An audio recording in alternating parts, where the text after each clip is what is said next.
And we're live. We are live. Sorry, everybody. We had some internet uh, connection problems this morning, and hopefully we'll be able to keep doing this. I've definitely had some internet challenges this morning, but let's try it out. Okay, I'm not muted for right now, so maybe we might get through with this. Wait. Let me commence. Dear Dr. R, good morning. Good morning, Carolyn. Okie dokie. First question comes in. I cannot use HRT because I cannot use estrogen due to the fact that I had 2 breast cancers. Do you, Dr. R, know of anything else that I can do? Wow, Carolyn.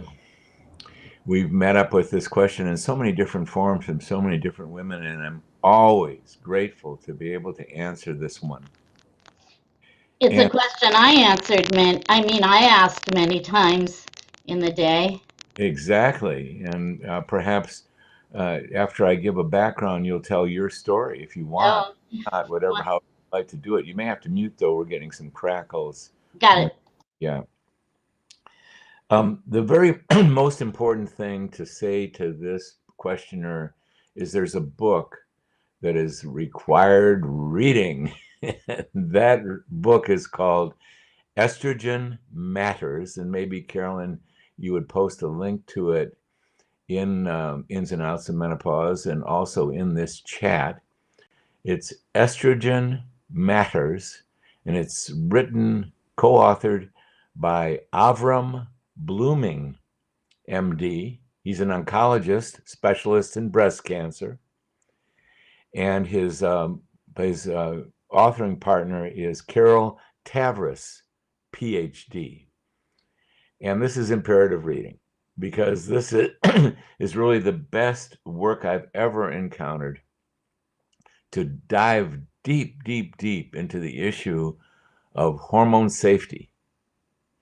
And also, very much included in that is information about treating women in menopause who've had breast cancer with hormones. And you're dealing with a world authority on this, the only oncologist slash medical doctor that I know who has an ongoing study in which he has been treating women in menopause who've had breast cancer and had that breast cancer properly treated. He's been treating them with hormones, and he's got an ongoing study, and he's going to update that study as he's been invited to do so by a cancer journal early this year. So he reports on the follow-up on these women periodically, and there's about to be an update. Avram Blooming, his wife and his daughter both have had breast cancer, have had that breast cancer properly treated, and are receiving hormones, just to show you where he stands on the issue. And he goes into great detail. Now, in general, the most important thing to know is we are all at risk for thousands of diagnoses. I'm a medical doctor, I know many of them. And we're all at risk for cancer. And as a male, I have an unusual increased risk for prostate cancer, and there are reasons for that. And women are at increased risk for breast cancer, and there are reasons for that. But here's the science. Women who are treated with hormones are at less risk for breast cancer, heart attack, and stroke than women who are not treated with hormones.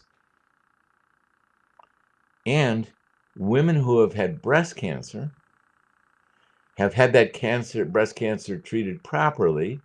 There is a caveat there. Treated properly, according to traditional means, that might mean lumpectomy, surgery, that might mean chemo, that might include radiation, whatever is considered to be the proper treatment. Women who've had that successfully treated are at less risk for recurrence of that breast cancer if they're treated with hormones than if they are not. Interestingly enough, the hormones we're talking about here, the ones that have been studied the most in this regard, are Premarin and Prempro. These are horse urine-derived estrogens, and Prempro, this Premarin combined with a progestin, which is not a female hormone. It's a change. It's an alteration of a female hormone, and so much so that they have to call it a progestin rather than progesterone. And it's got some issues, that molecule, that progestin molecule. But to repeat or to amplify this, women who have had breast cancer have a rate of recurrence. Some women get that cancer back. And that rate of recurrence is more, it's a higher rate than a woman who's never had breast cancer is at risk for getting breast cancer. Yet again, women who've had breast cancer, have had that breast cancer properly treated, are at less risk for recurrence of that breast cancer if they're treated with hormones than if they are not. And the question we encounter so much, I'm even wanting to pause for a moment and say, listen, women who've had breast cancer have had that breast cancer properly treated, though they have an increased risk of recurrence over a woman who's never had breast cancer getting breast cancer, they're at less risk for recurrence if they're treated with hormones, ovarian hormones, than if they are not treated. That's the science. We're all at risk for cancer. Women who've had breast cancer are at risk for recurrence. I know I am lingering on this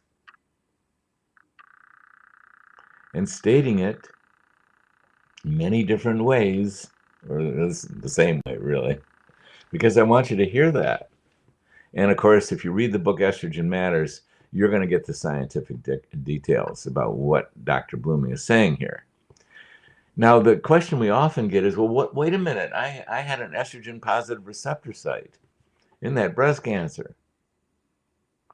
Yeah, well, when Dr. Blooming was doing his original research and treating women, and who's in his research? He's treating women who've had breast cancer and had the breast cancer properly treated with hormones. That's in his research cohort. That sounds pretty relevant. Back in the day that he started doing this, there wasn't that distinction between estrogen receptors. That kind of data was not being gathered. That data did start being gathered and was included, but some of the initial conclusions that Dr. Blooming stated that when he treated women who had breast cancer with hormones, they had a less rate of recurrence than women who did not receive treatment with hormones. Then later on, the estrogen receptor site issue comes up, and I've spoken to Dr. Blooming about this in person, asking him about this very issue, and it's a very gray area, because when you look at any given cancer, breast cancer, there's all kinds of cells in there. There's normal breast glandular cells, there's breast cancer cells. The problem is not with the normal breast glandular cells that are in a breast or in a breast with cancer. But they do have estrogen receptor sites there, and that they're often being read.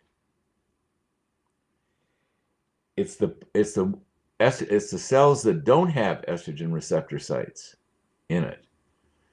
These are very primitive cells. They don't respond to anything.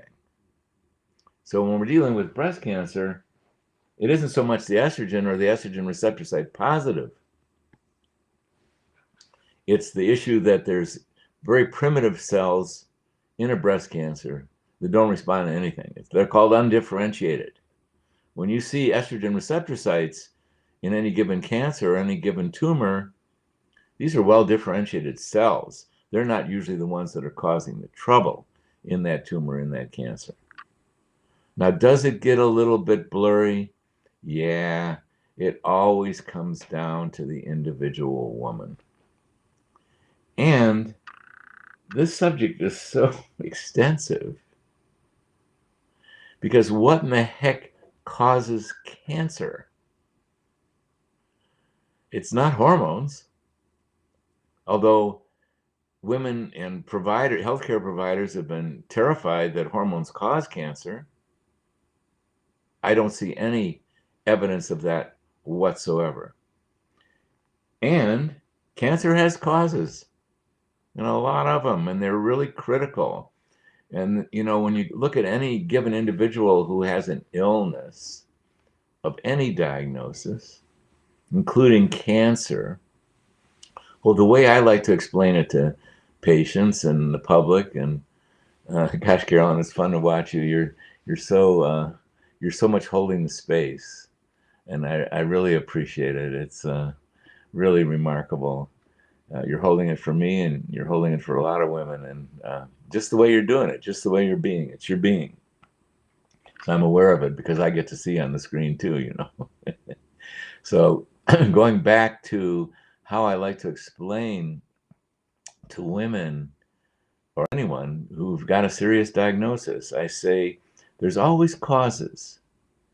And my favorite way to view those causes is pretend a videographer, took videos of you 24/7, including when you were conceived and when you were in the womb. And we had video of your whole life. And that videographer, when they went to edit it, had a magic button. And what that magic button did is it totally deleted all the good stuff. All the good food you ate, all the good physical activity you did, all the fun you had, all the caring you had, all the love you had, all the laughter you had, all the good life you had. Totally eliminated that. What would be remaining in that extensive video would be all the things that are challenging to human health. All the dietary indiscretions you had, all the toxic exposure you had. Oh, yeah.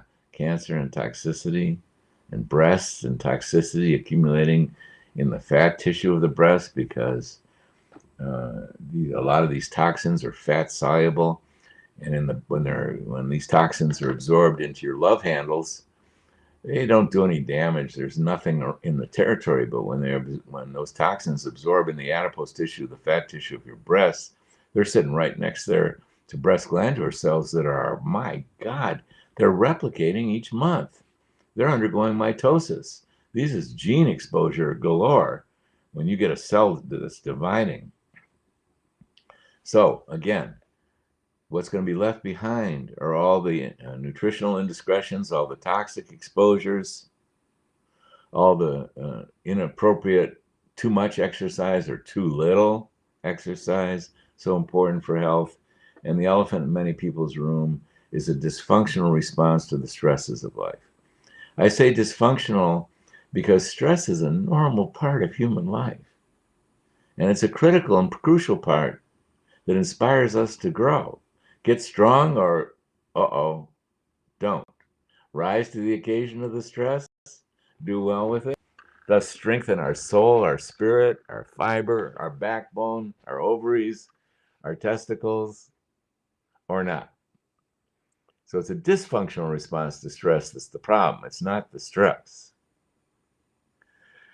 If we rise to the occasion, or if we have information, tools, and support to do really well emotionally and consciously and choice-wise with the stress, man, it's building. It builds strength. It supports our immune system. If we don't, if we buckle, which is the prevailing way in this primitive time of what is it called, 2022 BC?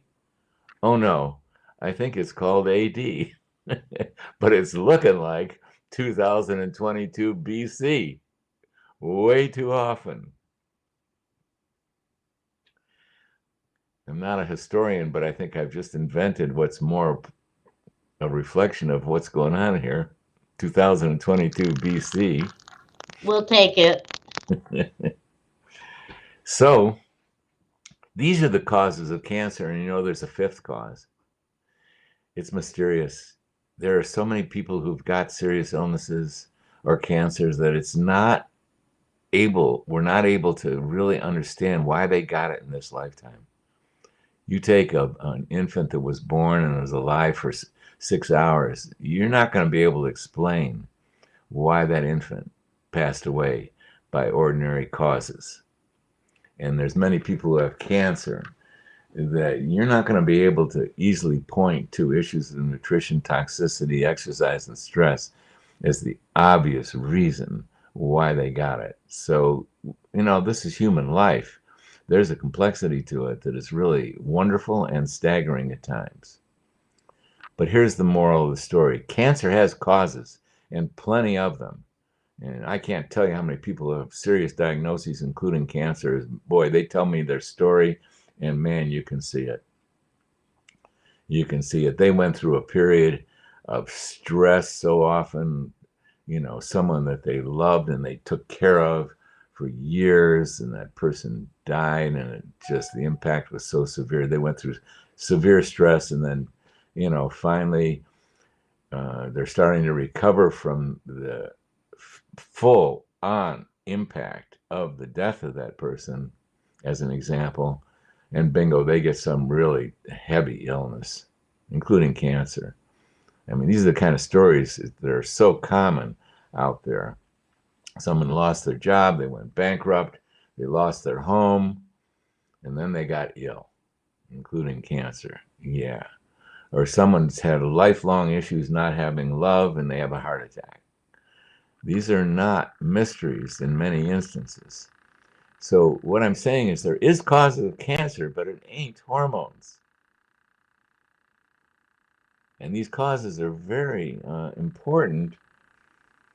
And one could make a case for really living a life that we continue to improve our wisdom and our choices and our kindness and our acceptance of self and others, and do life-affirming choices. Then we grow, our soul grows, our spirit grows, our love deepens, our fun increases, our laughter increases. This is very critical.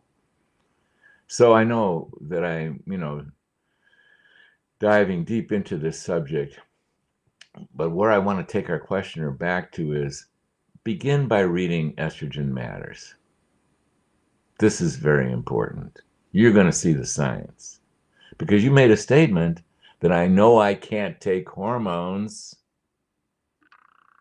but that statement is not science. Well, and she also said too, and it was one sentence, I know I cannot take estrogen. Yes, thank you and that's not science. Where did that statement come from? Well, nobody had any opinion about that until 2002, where this was humongously large medical study called the Women's Health Initiative prematurely stopped the study and falsely reported that there was an increased incidence of breast cancer, heart attack, and stroke, not with Premarin, horse urine-derived estrogens. We're not even in the world of this. No, it was with Prem-Pro, and right there in the study, it said there was a statistically insignificant. The increased incidence was not statistically significant. In science, that means you cannot draw a conclusion. As many of the committee members on the Women's Health Initiative stated, hey, wait a minute, we can't publish this. We can't stop this study. We have no scientific basis to do so. This is a statistically insignificant increase. But there was a member of that board, that review board, that had something weird going on, something against hormones. Wasn't scientifically based, and he forced it through. And that study got published. And Dr. Blooming talks about the details of this egregious criminal act, because so many women got damaged by not taking hormones. There was 18 million American women. 40% of all American women in menopause were on primarily Premarin and Prempro. And they got damaged when they got scared because the level of usage dropped way into the low millions. 18 million to the way into the low women. Women got terrified. Prescribers, doctors, nurses, nurse practitioners, compounding pharmacists, prescribers got scared to treat women with hormones. So that's where that statement, I know I can't take estrogen, that came from that body blow. What people were not aware of is that if they looked at the study that was published at the time, they would see statistically insignificant. If they paid attention to what the follow-up was, which I did, I treated women. I continued to treat women because I saw that statistically insignificant. And not to mention, we were choosing compounded bioidentical hormones, molecularly identical hormones to treat the women with. Now, having said that, there's a lot of women who got a tremendous amount of benefit from Premarin and Prempro. Things progress. That would not be what I've never written a prescription for Premarin and Prempro.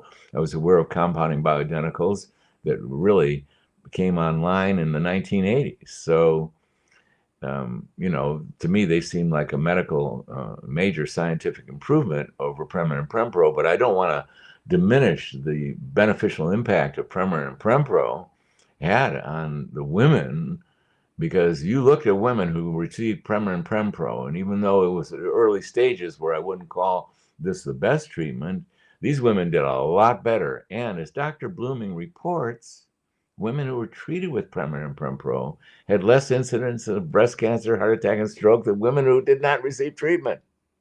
That's the science.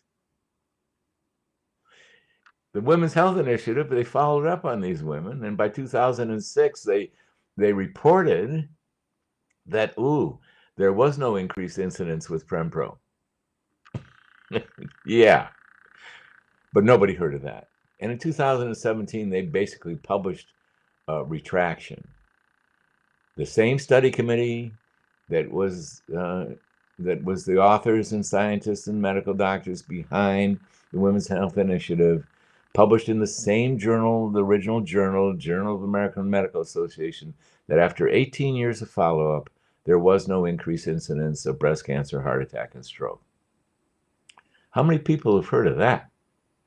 Well, more and more are, but my guess is 1% of the professional healthcare providers have heard of it.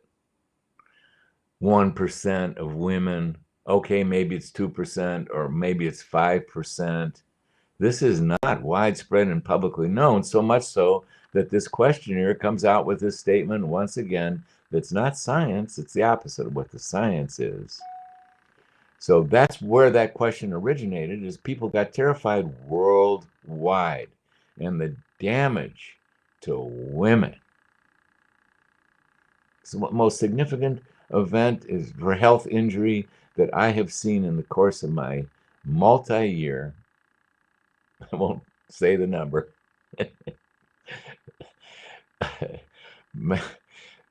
medical career. This was one of the worst things I've ever seen happen as far as public health damage. The recovery is beginning. By 2016, there was at least 5 million women back in America being treated for menopause with hormones, and over half of which these women were treated with compounded bioidentical hormones. That's what we're proponents of. Oh yeah, compounded bioidentical hormones. Oh yeah, yes, yes, yes.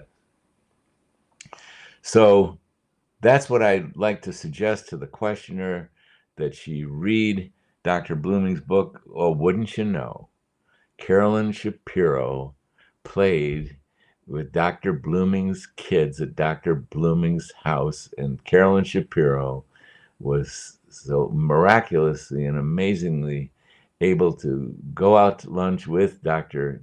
Blooming and introduce Dr. Blooming to me, and I flew out to LA to meet Dr. Blooming and have an hour and a half in-person time with him at this lovely coffee shop in LA. I can picture it now. And so we have Carolyn Shapiro to thank for many things, and I sure am grateful for that introduction because I've had an ongoing relationship with brilliant Dr. Blooming. And although we don't agree on all issues, his work with treating women who've had breast cancer with hormones, Premarin and Prempro, is monumental. Because many women who've had breast cancer and have been frightened into not taking hormones, their lives are just miserable. And then the ones who are fortunate enough, in my estimation, to qualify for and be treated with hormones, especially bioidentical hormones, that's life changing. They get back online and live their life and have all the advantages of hormonal treatment. And it's not unique to women. Just for example, I mean, men got frightened about being treated with testosterone. Well, you tell a man who's lost his erection that he shouldn't be treated with testosterone, and you think about Viagra. When Viagra hit the market, it's one of the most popular pharmaceutical medications on the planet Earth. Why is that? Because men lost their erection. Why did they lose their erection? Because they lost their testosterone. So they're declining too. And a lot of men have been on testosterone injections and testosterone. This is my testosterone right here. It's in organic oils. Yeah. So this isn't unique to women. And men got scared too by false science. Some screwed up study that was done on treating men with testosterone who had prostate cancer and declaring that men were at increased risk. Well, the opposite of that is true for men, that they're at less risk if they've got healthy testosterone levels and they're treated with testosterone. They got less risk for prostate cancer. It's very, very similar. Makes sense. These hormones are so powerful. They're so much needed for our overall health, including the health of our immune system, which is very relevant for preventing cancer, by the way. So, Carolyn, I know I took up a lot of our time. And then And I you know, feel, Dr. Rosensweet, it's fine because every time you tell that story, when I first met you, I think it was that first meeting, even prior to that, when I was watching your videos, you brought up that book, Estrogen Matters. And I remember my head went, wait, I remember this man. I know who he is. Let's see if we can make something of that. And we did. And I read that book like, God, I just flew through that book. And then I really, really studied it. And it's a great book. You can also Google The Drive by Peter Attia. Go to podcast 42 and listen to him interviewing Dr. Blooming and Dr. Tavris. And it's a great interview. If you can't afford the book or get the book or wait for the book or whatever, that is a good interview. It really is. So he's a brilliant man. Carol Tavris is off the charts brilliant, and they did a great job for us. I lost my mother during that time, you know. do you have any comment, personal comment? You may or may not want to mention anything. Well, I did have two estrogen positive breast cancers. I was treated correctly for them. I mean, I was the type that was like, I went in the next day because my doctor was so scared. And I asked the pathologist guy, I was like, well, can you hook it up so we can do this after dinner? Tonight, get this out of here. I don't want it. Yes, and I can post where you can watch the live interview. And I got very, very fortunate. Yeah, I did. And, geez, I'm now 18 years out. Whew, my doctor freaked out when I told him I was going to take hormones, but I gave him Happy Healthy Hormones, which you can download free here on this group. And you can, of course, also buy it. And Estrogen Matters, I gave so many doctors those two books that I nearly made myself broke. No kidding, but I was on a mission. And, God bless the doctors that did really sit down and read them, um, change their tune. It was pretty amazing. My numbers went down. They weren't high at all, but they still went way down. And my primary care was like, "Oh, okay," you know. So for me, in my case, and many women that I do, talk with in their case as well, who are it's a very personal choice. It's very scary. I get it. I went through it, but for me, the quality the quality of my life was so bad that it was risk benefit. I didn't even care anymore. I was just like, please give me a hormone. And then I got very blessed to meet Dr. Rosensweet, be referred out, and it's been now going into my 4th year. I feel a lot better, and I have tremendous gratitude for Dr. Rosensweet, Dr. Blooming, and all of our wonderful women that are up here with us that listen to us and participate. Can't say. That's it. All right. All right. So I see your questions. We'll get to them. Let me ask these couple. Um, as again, I will post that interview. Yes. And okay, so now question number 2 comes in stating, I apply my creams twice a day, in the morning and at night, in her labia. I had a yeast infection that was so severe that I was only able to tolerate the morning dose for 2 days. Could missing the evening doses cause cramping and start a bleed? If so, how long might you think, Dr. R, could it take to resolve all of this once I'm applying 2 times a day again, AM and PM? If you have any thoughts on this, I'd appreciate it. And I heard yeast infection. Is that what I heard? Yeah, 2 Well, days in. there's a couple questions embedded in that single question. And one of them is application of topical estrogen to the labia or vagina. Well, I definitely know why that's done because the absorption there is really good/excellent. Labia, vagina, these are mucosal surfaces. They tend to absorb hormones wonderfully. Well, skin does too.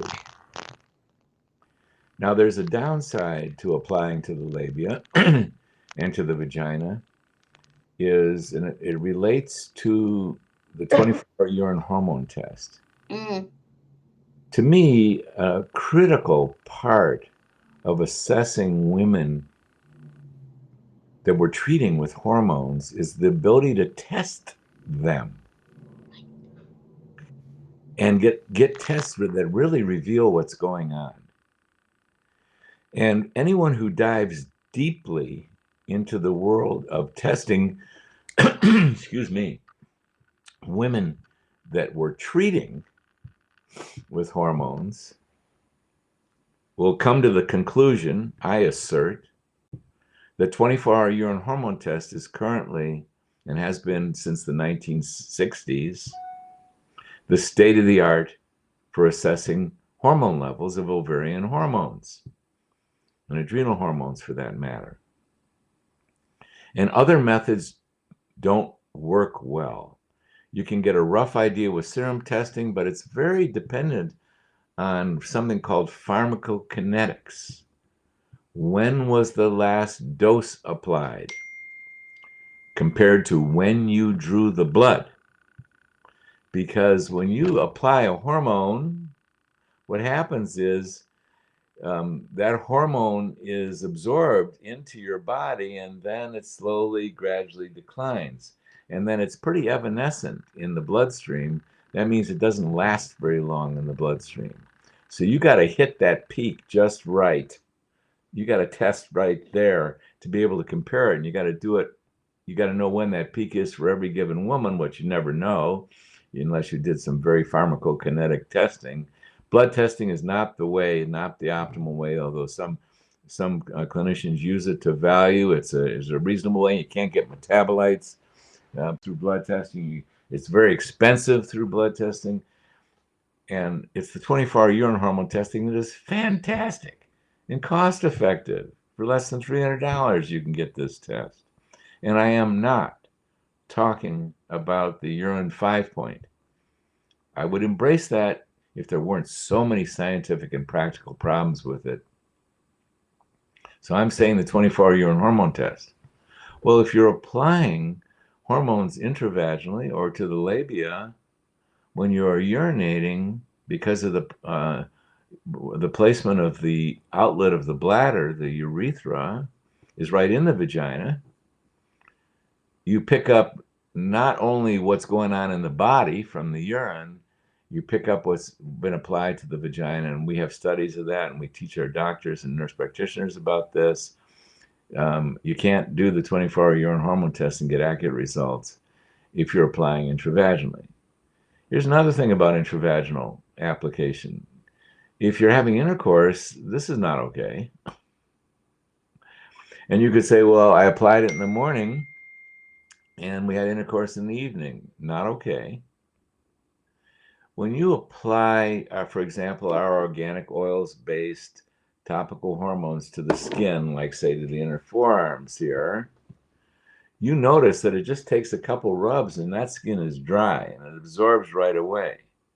Well, much to our surprise, we learned that intravaginal hormones can linger, certainly up to 60 hours, which we have tested.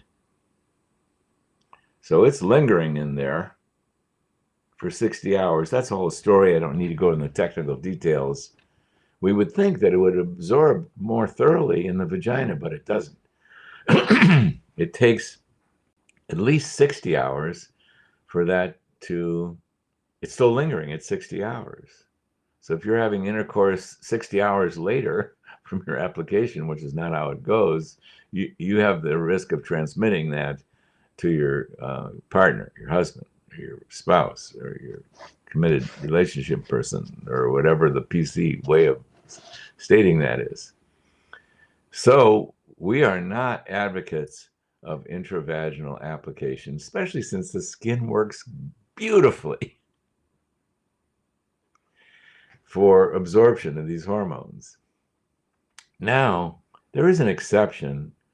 Sometimes when we're meeting up with a woman for the first time and we're beginning treatment and she's got severe vaginal atrophy, severe pain on intercourse, we'll not only give her topical estrogen in the form of bias that she rubs into her forearms, we'll give her a month or 2 or 3 supply of intravaginal estriol, or we'll use the biased intravaginally. And that's all we'll ever have to do, because eventually this, what she's applying to her forearms, is going to increase her general body levels, which is going to eventually affect the health of the vagina over time. But sometimes we like to jumpstart that and give her some intravaginal bias. And we're not interested in testing her during that time. We don't need to. We often don't test women to the 3th, 4th, or 5th month of treating. There's no reason to. So we're just, we really take advantage of direct application of estrogen in the form of biased or estriol, or in combination with testosterone even, and DHEA, directly intravaginally, intralabally. So there is that exception. Now, that's one thing. I don't say that it's the 2-time application that got you a yeast infection. No way. You had a yeast infection. Yeast is present in the vagina. Why does it overgrow to the point where it can cause an itch? There can be a vagina that's, the mucosa is a little compromised because there is vaginal atrophy there. Thus, you do have to really increase the health of that vagina, and that will occur through estrogen treatment. It doesn't have to be intravaginally. In fact, like I just said, only 5% of the time do we do that additional treatment directly to the vagina. application to the forearms or wherever we're going to apply the bias is going to work just great over time. Now, did I hear spotting in that question? You got to unmute, Carolyn.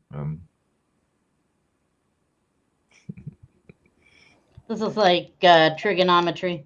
Anyway, did I hear spotting? That was yes, part. yes. She said, if so, how? Okay, I want to say, yeah, well, go ahead. Could missing the evening doses cause cramping and start a bleed? Okay, No spotting. Got it. For one thing, I need more information to properly answer that question, but I'm going to take what's often the case. Let's take the case of a woman who's actually in menopause and then she starts treating with hormones and she bleeds. And she hadn't had a period for 3 months or 3 years, but she bleeds. Well, that bleeding is coming from one or two sources. The most common source is the estrogen was excessive as far as treating women in menopause goes, in the sense that estrogen is the prime mover to the creation of an endometrial lining in a young woman. Lining of the endometrium, a fertile bed to support a fertilized egg to implant and nurture the endometrial lining. If there is no fertilization and implantation, that endometrial lining sheds once a month. And what it does is it takes a healthy level of estrogens to form that endometrial lining. And here's what that looks like. There's no specific amount for all women of the amount of estrogen it takes to form an endometrial lining every month. There's a range. Some women need less, some women need more. There's a range. We know what that range is. And we specify it in the 24-hour urine hormone test. For a young woman to form an endometrial lining every single month, she needs somewhere in this range. Some women need less, some women need more. All of it's healthy, and there's a range there. We assert that the proper range for treating women in menopause is right below that range. Why did we come up with that? Because we want a woman in menopause to receive all the estrogen she needs to protect her bones and vagina, for example. That's crucial. And I know you're pointing to your head, but that's a whole other subject. And at the same time, we think that it's not advisable in most, but not all instances, for women to not have a monthly period. In order to have a monthly period, for example, they need enough estrogen, and what the thing's going to happen is the same thing that's going to happen in a young woman. Once a month, oh my God, I can hardly believe it, but I do believe it because we're miracles, we're walking miracles. Once a month, when a woman goes through her cycle, she's preparing not only her uterus to receive a fertilized egg, she's simultaneously preparing her breast for breastfeeding. Once a month. Women get a hint of this because most women feel an increase in breast size and breast fullness. Where'd that fullness come from? Some of it's fluid, but most of it is new breast glandular cells. These breast glandular cells are dividing and multiplying by cell division, getting additional cells once a month. And if a woman gets pregnant, she continues to divide, and her breasts get quite large in many instances in preparation for breastfeeding. And they enlarge throughout the pregnancy. Additional cells is part of that. If she does not get pregnant, all those new cells, they disappear by a process. I've always been fascinated by this word called apoptosis. These cells disappear that were new cells. How did those new cells form? They form by cell division, mitosis. And that's a very vulnerable time in the history of any given cell. That's a place where, if there's toxins around, for example, you can stimulate mutation in those cells. So I didn't invent this. I first read about it from I believe it was Harvard gynecologist. Alan Altman is his name. He's a medical doctor. He wrote an editorial saying that he didn't think menopausal women should be put through monthly cell division of the breast glandular cells. That continual mitosis was not safe in a menopausal woman, and he advised against it. So we take that as gospel, and we say that if this is the amount of estrogen, this is the range, because it's not a single dose of estrogen. There's a range of the estrogen in young women that support the formation of an endometrial lining, and also that monthly preparation for lactation with cell division in the breast glandular cells.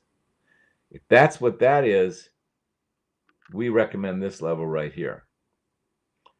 And that's the lower limit of what it takes to menstruate and to prepare for breast glandular is the upper limit for menstruating women. And the laboratory we use actually was willing to publish our data in the menopause method report form, because they honor that that's valid criteria.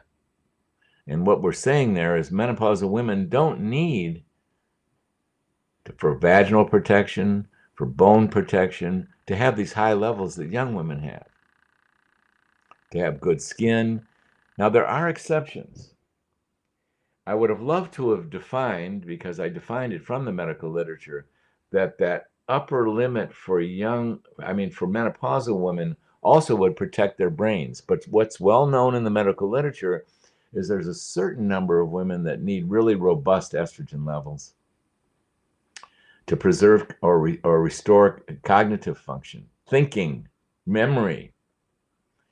Most of the women we treat in menopause will do just fine, even if they've had cognitive compromise and they're not remembering as well, they're not thinking as clearly. Most women will do well with this level that I described, not this level, this level. But there's an occasional woman that, in order to restore decent cognition or sustain decent cognition, they need more robust estrogen levels. And when you get into those robust estrogen levels, you're creating an endometrial lining as well. You're going to get spotting. You're going to get full return of periods. We accept that. We all know the importance of thinking and remembering and communicating clearly. And if it takes the restoration of that period, so be it. We support that. We do that. And what's the risk there? Well, it could be to the breast glandular tissue. Well, we know how to monitor breasts. There's mammography and imaging. And I am still talking about X-ray type imaging and MRIs, for example. That's not X-ray type. These are critical. And that's a whole story. And someday, Carolyn, I think during this Facebook Live, we should discuss imaging. In fact, would you put that in our notes for next Tuesday, that I would like to discuss breast imaging and the whole subject of breast imaging. It's such an important topic. And oh my, look out. We're liable to take up our whole time with that one. But there's ways to monitor breast health. And there's ways to support breast health through no underwire bras, no compression bras, etc. We'll go into that. And so I'm going to bring up that whole subject, and I'm even going to talk about thermography, which is not an adequate cancer screening technique. No way. False negatives there. But it is a valuable technique to see if there's inflammation in the breast and thus assess a very important health issue as related to breast. Thank you for bringing that up, because I think it's a really important issue. It is one that I don't think many women hear about too often. have uncomfortable feelings about. So let's take next time, next Tuesday, and really address that. We But will indeed. back to this questioner, why she spotted had nothing to do with the twice daily application. Her estrogen levels were more robust in most cases, and not all cases. When we see spotting in a menopausal women, we do take due diligence, because rarely, but it definitely can occur, a woman can have endometrial cancer there.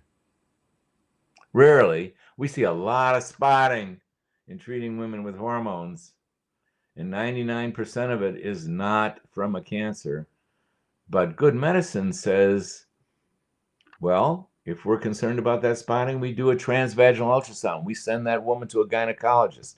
They are absolutely experts at spotting, and they have the tools in their office. Good morning. I see who just popped on there. Oh, dear friend of the highest order. Um, Gynecologists have the tools and are experts at assessing spotting, whether it takes a transvaginal ultrasound or even an endometrial biopsy. We do it. So I never want to say that, oh, yeah, it's fine that you spotted. No, there's ways of assessing that, and we do assess that depending on what the story actually is. So, oh my, yeast infections are another matter, and they really require some. Why are those yeast infections occurring? And sometimes you've got intestinal yeast, and sometimes it's spread to the vagina. Sometimes you're eating too much sweets. Oh, yes. Shall we say too much sweets? Because it could be too much sweets. And a lot of women know that they don't have vaginal itch or vaginal discharge unless they go over the top in the chocolate and sweet department, because chocolate, for the most part, is loaded with sugar. So, lo and behold, the time has come, and I have yet another important hard stop, as I have another commitment here at 11 o'clock. So, I Carolyn, guess our dear Dr. R is a very busy man. So we are so blessed to have you. I say it every interview. I will say it forevermore. Thank you, really, and because thank you, you give Carolyn, us so hostess. much Thank you, the hostess with the mostest. of hair. And kindness and fun. And fun. It's a great relationship. I love it. Ladies, have a wonderful weekend. Dr. R, have a wonderful weekend. We are going to be discussing breast imaging. All Yeah, righty. I will Goodbye, get the everybody. snapshots. I'll get everything down. We will get to it. We're not going anywhere. And have fun, laugh a lot, play. See you later.